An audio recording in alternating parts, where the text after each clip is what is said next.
to the Mook and the Mess podcast. I'm Keegan, I'm the Mess. And I'm Ethan, I'm the Mook. And we're back talking about Star Wars Episode 5, Empire Strikes Back. So this is still the same day, chronologically, for Ethan and I. And you guys will be seeing it two days about whenever it comes out. For our dedicated viewers. So Ethan and I each had a delicious white tie beer. Yep, that's exactly what's going on here. Plus I like ginger.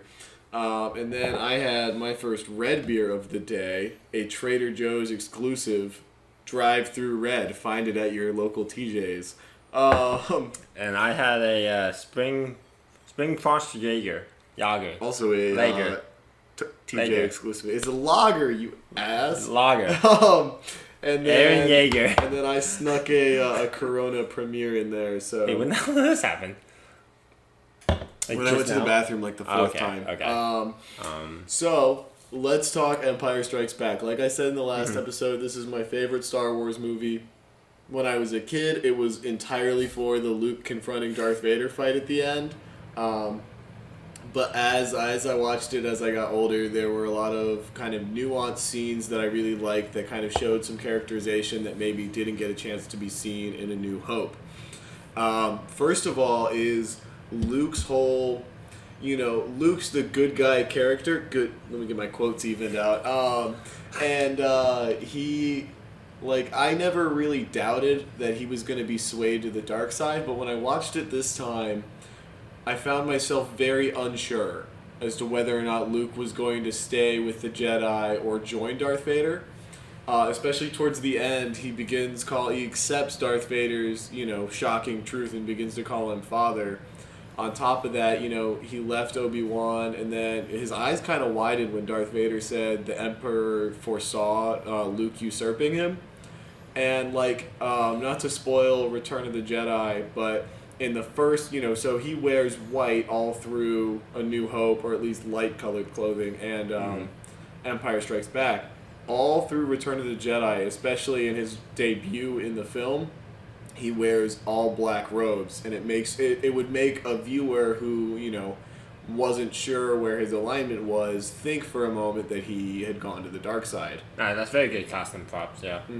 I would say with me in this movie, I do not dislike it at all. Like I did, because like I said with the C-3PO was in pieces. Yeah. So Han was a martyr, and Luke was away from the story. What else? I think the structure of it helped a lot because, again, I hated New Hope the first time, and then I heavily disliked it the second time. Yeah.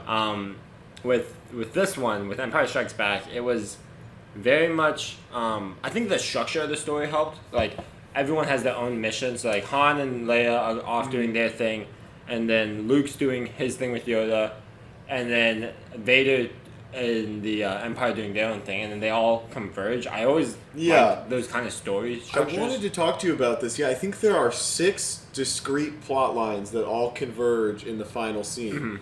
Luke's Jedi training, Han's mission to better himself, Leia's love story with Han. I want to fuck Han so bad. Darth Vader's manhunt for Luke. The Millennium Falcon's hyperdrive. Well, the hyperdrive doesn't work consistently through it, and it gets fixed in the end. Yup. And they keep circling that. Yeah. Did I say 6? There's another one in there. Lando. Did I say? There's a Lando he redemption. wasn't brought up in the beginning, but there was a Lando redemption in there. Oh, well, the Rebel Alliance kind of has its own story. That wasn't what I meant. They kind of dropped off, too. Yeah, they did. Was it Vader? Did you mention Vader? I did mention Vader in his manhunt. Yeah. Well, there's the Emperor added on. Yeah, C-3PO doesn't really have any development. I hate C-3PO. Chewie stays the same. I didn't mention this in the first podcast, but he's actually my least favorite character. C-3PO is easily my least favorite. He's a bitch. I get why they needed such a wet noodle in the series just to make everyone else look that much better. Especially, I honestly, I think the reason he's there is just to make Luke look like a hero. Just to make Luke not the wet noodle. Yeah, because Luke, I hate Luke still. I really do because, I mean, I I get the I'm not gonna listen to anyone else. I'm gonna go save my friends because that's a pretty like true trope that I enjoy usually. Mm. I fight for my friends. But Luke, when people do that, they are actually strong enough to do something, or they're like heroic. Luke is just going in blindly, and he's just like, well, I can be Vader now. He hasn't really thought it through, yeah. And I think that's the issue I take with that like particular action. And then also just because I need to get my Luke hate in now, because maybe there's not any in the 6th episode, but yeah, I'll get it in now. All right, in the first act of this movie, when they're on what was it? Hoth? Yeah. Yeah. All right, so they're on the ice planet, and Luke gets yetied, gone. He wakes up, uses that little force sensitivity, gets his lightsaber, and then gets the yeti, right? Alright. He does a little bit of yoinking and then he does a little bit of yeeting, yeah. There was a blizzard out there. And on top of the blizzard, it was nighttime. Luke decides, Full speed sprint out into the unknown. I got knocked unconscious. I don't know where I am. This planet doesn't have human life on it except for my little rebel group. I'm gonna go find them. Like, he could have easily stayed in the cave until sunrise. Yeah. When there's not he had blizzard. a dead Yeti there. He had food. He had warmth. And then, fucking Han Solo comes in. Saves his ass. And Luke is the one who gets kissed. Yeah, he takes his little horse thing. He's just like Tauntaun. It's a Tauntaun. Yeah, and then it's dead somehow. It just dies. It's a cross between a mini Yeti and a mini T-Rex. And then he just yonks it. Does with Luke's lightsaber.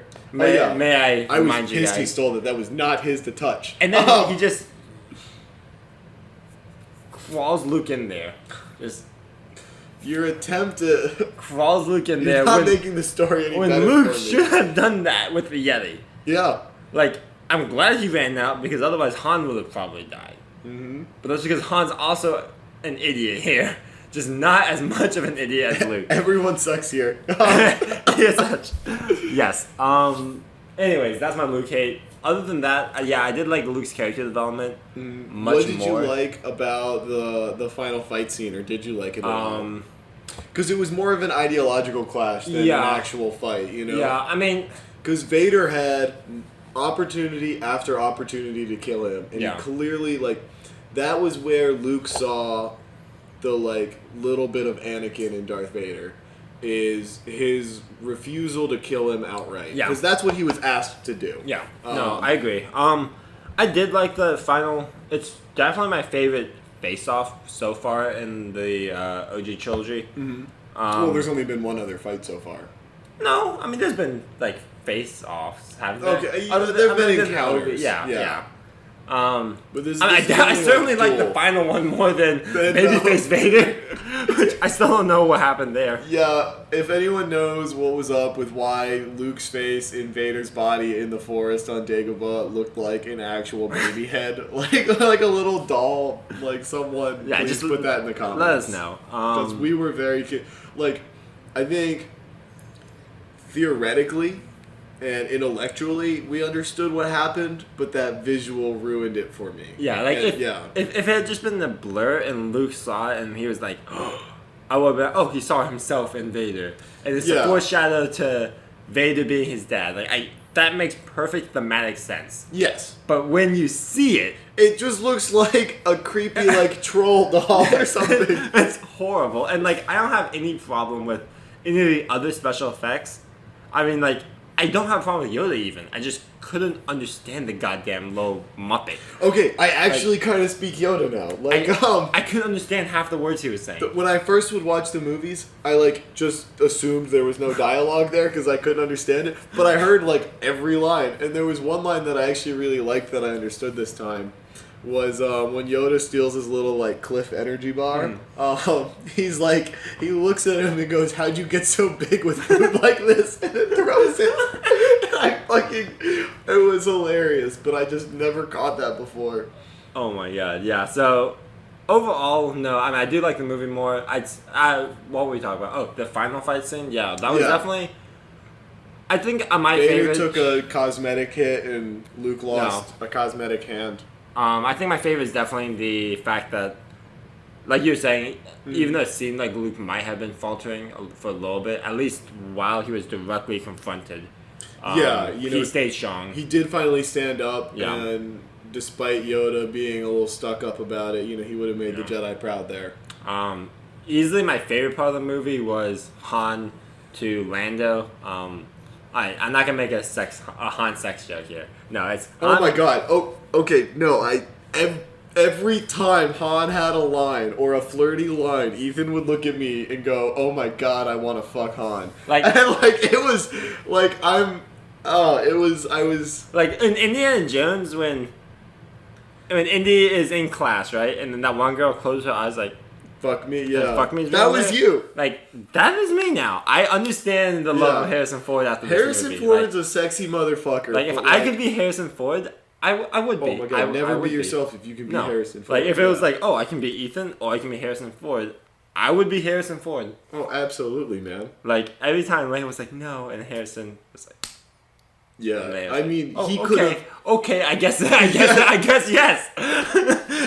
He could have done some very dirty things to her, fully filmed, and I would have been like, you know what, this is still tasteful because it's Harrison Ford. But no, it was actually my favorite moment was a Han moment when Lando is after the betrayal, right? And then he punches him, and then Lando's guys get on him, hey, and he's like, buddy, just...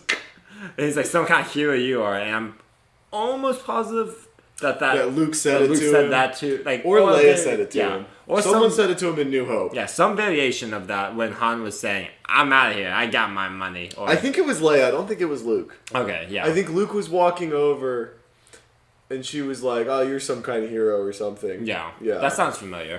Because because that was almost it wasn't a direct quote, but it was like a callback to when they were in the Falcon in New Hope. And she was like, he's such a mercenary. I wonder if he cares about anything. And Luke was like, I care.